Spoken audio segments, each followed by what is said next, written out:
Hi everybody, this is Bill with Gigaversity. Happy New Year to you. It's 2019 and today we're going to look at 31 days to a richer, healthier, and happier you, a step-by-step guide that was written in Business Insider Australia to help kick off the new year the right way. This guide, kind of set up in a calendar format, has some really good tips. Just right off the bat, I like all of them, to be honest with you.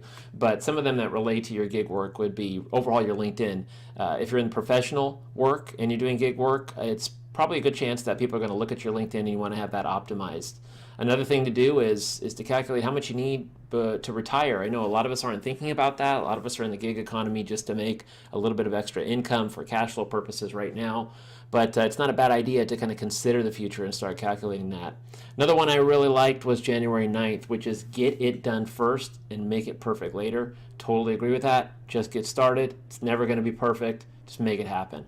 But one I really wanted to focus on was what they were talking about in January 28th. It's what got my attention. Start a side hustle to supplement your income. Let's take a look at that one.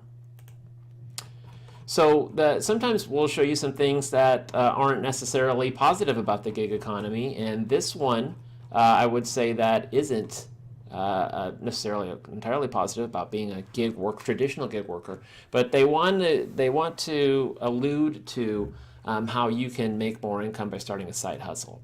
Now, their definition of a side hustle is where you're creating customers and value and creating a business, which I 100% agree with. Hence, something like Gigaversity, for example. And their advice for January 28th is start a side hustle to supplement your income. Let's read through this. So the author writes, if you ask Chris, a New York Times bestselling author and entrepreneur, there's more reason to launch a side hustle than the lure of an extra paycheck. And by extra paycheck, they mean working like an Uber driver or Postmates or something like that. I do believe people need it. I don't think it's something nice, and I think there's an urgency to it, Gilbo told Business Insider. What he does think starting a side business is a smart way to develop some financial security, and there is a deeper, very positive benefit he encourages people to shift their focus towards. It's also crucial to look away from the gig economy and part-time jobs, he said, and put your energy towards creating something unique and valuable that people will pay for. Now, there is a benefit to creating a customer base. We live in a capitalist society, and if we're not capitalists, we have no capital. Somebody smart told me that once. So the best way to create security is to create the largest customer base you can for yourself.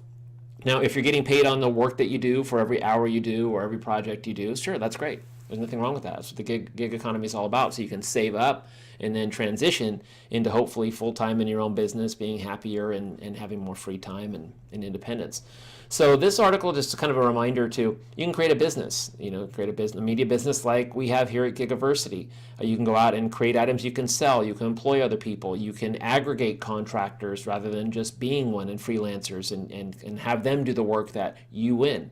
So we talk about many of these ways to create a side hustle here, but I just thought it was important to have this perspective where if you want to gain financial independence, and we talked about one of their tips was to understand what you need to do to retire. If you want to gain financial independence, you need to create a business where you have customers. There's no question about that. It's one of the easier ways to do it. You can save and you can live below your means, and that's completely recommended in a W-2 traditional work environment. But there's nothing wrong if you have the temperament for it and if you have the drive and passion to create a large customer base. So thanks for watching. We'll talk to you again real soon.